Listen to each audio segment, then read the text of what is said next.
ನಟಿ ಛಾಯಾ ಸಿಂಗ್ ಅರೆಸ್ಟ್. ಏನಿದು ಇನ್ಸ್ಟಾಗ್ರಾಮ್ ಹೊಸ ಗಿಮಿಕ್. ಈಗಂತೂ ಸೋಷಿಯಲ್ ಮೀಡಿಯಾ ಜಮಾನ. ಜನ ಲೈಕ್ಸ್ ಮತ್ತು ಫಾಲೋವರ್ಸ್ ಗಳ ವ್ಯಸನಿಗಳಾಗಿರ್ತಾರೆ. ಲೈಕ್ಸ್ ಹಾಗೂ ಫಾಲೋವರ್ಸ್ ಗಳಿಗಾಗಿ ಏನ್ ಬೇಕಾದ್ರೂ ಮಾಡ್ತಾರೆ ಅನ್ನುವುದಕ್ಕೆ ಅನೇಕ ಉದಾಹರಣೆಗಳು ನಮ್ಮ ಮುಂದೆ ಇದೆ. ಪ್ರೀತಿಯಾದ್ರೆ ಪೋಸ್ಟ್, ಬ್ರೇಕಪ್ ಆದ್ರೆ ಪೋಸ್ಟ್, ಮದುವೆ ಆದ್ರೂ ಪೋಸ್ಟ್, ಡಿವೋರ್ಸ್ ಆದ್ರೂ ಪೋಸ್ಟ್. ಕೆಲವರ ಜೀವನದಲ್ಲಿ ಏನಾಗುತ್ತಿದೆ ಅನ್ನೋದನ್ನ ಜನ ಸೋಷಿಯಲ್ ಮೀಡಿಯಾ ಪೋಸ್ಟ್ ಗಳಿಂದಲೇ ತಿಳಿದುಕೊಳ್ತಾರೆ. ಇದು ವೈಯಕ್ತಿಕವಾಗಿ ಅಲ್ಲ, ಪೋಸ್ಟ್ಗಳ ಲೈಕ್ಸ್ ಮತ್ತು ಫಾಲೋವರ್ಸ್ಗಳ ಲೆಕ್ಕಾಚಾರವಾದರೆ ಇನ್ನು ಕೆಲವರು ಬೇರೆಯವರ ಫೋಟೋ ಹಾಗೂ ವಿಡಿಯೋಗಳನ್ನು ಬಳಸಿಕೊಂಡು ಲೈಕ್ಸ್ಗಳಿಗಾಗಿ ಏನು ಬೇಕಾದರೂ ಮಾತಾಡ್ತಾರೆ.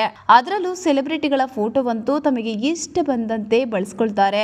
ಲೈಕ್ಸ್ ಮತ್ತು ಫಾಲೋವರ್ಸ್ಗಳಿಗಾಗಿ ಸೆಲೆಬ್ರಿಟಿಗಳ ಫೋಟೋ ಬಳಸಿಕೊಳ್ಳುವ ಸೋಷಿಯಲ್ ಮೀಡಿಯಾ ಅಡ್ಮಿನ್ಗಳು ಬಹಳ ಬುದ್ಧಿವಂತಿಕೆ ತೋರಿಸ್ತಾರೆ. ಈ ರೀತಿ ನಟ ನಟಿಯರ ಫೋಟೋಗಳನ್ನ ಬಹಳ ಬುದ್ಧಿವಂತಿಕೆಯಿಂದ ಬಳಸಿಕೊಂಡು ಲೈಕ್ಸ್ ಮತ್ತು ಫಾಲೋವರ್ಸ್ಗಳನ್ನ ಹೆಚ್ಚಿಸಿಕೊಳ್ಳುವ ಕೆಲವು ಪೋಸ್ಟ್ಗಳು ಇತ್ತೀಚೆಗೆ ಇನ್ಸ್ಟಾಗ್ರಾಮ್ ನಲ್ಲಿ ಹೆಚ್ಚು ವೈರಲ್ ಆಗ್ತಿದೆ. ಒಮ್ಮೆಲೆ ಈ ಪೋಸ್ಟ್ ನೋಡಿದವರು ಆಹಾಹಾ ಅನ್ನೋ ತರ ಇರುತ್ತೆ. ಆದ್ರೆ ಆ ಪೋಸ್ಟ್ ನೋಡಿ ಕ್ಲಿಕ್ ಮಾಡಿ ಪಕ್ಕಕ್ಕೆ ಸರಿಸಿ ಮತ್ತೊಂದು ಪೋಸ್ಟ್ ನೋಡಿದ್ರೆ ಮಾತ್ರ ಅಸಲಿ ಸತ್ಯ ಏನಾಗುತ್ತೆ ಅಂತ ಗೊತ್ತಾಗುತ್ತೆ. ಹೌದು, ಇತ್ತೀಚೆಗೆ ಕೆಲ ನಟಿಯರು ಅರೆಸ್ಟ್ ಎನ್ನುವ ಪೋಸ್ಟ್ಗಳು ಇನ್ಸ್ಟಾಗ್ರಾಮ್ ನಲ್ಲಿ ನೀವು ಕಾಣಬಹುದು. ಉದಾಹರಣೆಗೆ ನಟಿ ಛಾಯಾ ಸಿಂಗ್ ಫೋಟೋ ಮೇಲೆ ಅರೆಸ್ಟ್ ಎಂದು ಬರೆದ ಪೋಸ್ಟ್ ಒಂದನ್ನ ವೈರಲ್ ಆಗಿತ್ತು. ಈ ಪೋಸ್ಟ್ ನೋಡಿದ ನಟಿಯ ಅಭಿಮಾನಿಗಳು ಒಮ್ಮೆಲೆ ಶಾಕ್ ಆಗಿದ್ದಂತೂ ನಿಜ.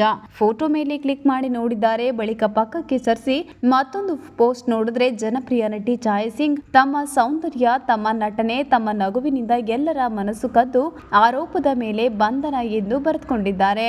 ಇನ್ನು ಈ ಪೋಸ್ಟ್ ಅನ್ನು ಛಾಯಾ ಸಿಂಗ್ ಫಾರ್ ಎವರ್ ಎನ್ನುವ ಇನ್ಸ್ಟಾಗ್ರಾಮ್ ಪೇಜ್ ನಲ್ಲಿ ಹಂಚಿಕೊಳ್ಳಲಾಗಿದೆ. ಈ ಪೋಸ್ಟ್ ನೋಡಿದ ನೆಟ್ಟಿಗರು, ನಿಮ್ಮ ಗಿಮಿಕ್ ನಿಂದ ನಮಗೆ ಶಾಕ್ ಆಯಿತು, ಈ ಪೋಸ್ಟ್ ಭಯ ಹುಟ್ಟಿಸುವ ಹಾಗಿದೆ, 1 ನಿಮಿಷಕ್ಕೆ ಹೃದಯವೇ ನಿಂತು ಹೋಗಿತ್ತು ಅಂತ ಕಮೆಂಟ್ ಹಾಕಿದ್ದಾರೆ. ಜೊತೆಗೆ ನಟಿಗೆಯೊಬ್ಬರಿಗೆ ತಮ್ಮ ಬೈರತಿ ರಣಕಲ್ ತಂಗಿ ತಾಕತ್ ಇದ್ರೆ ಅರೆಸ್ಟ್ ಮಾಡಿ ನೋಡ್ತೇನೆ ಅಂತ ವಿಭಿನ್ನವಾಗಿ ಕಮೆಂಟ್ ಮಾಡಿದ್ದಾರೆ.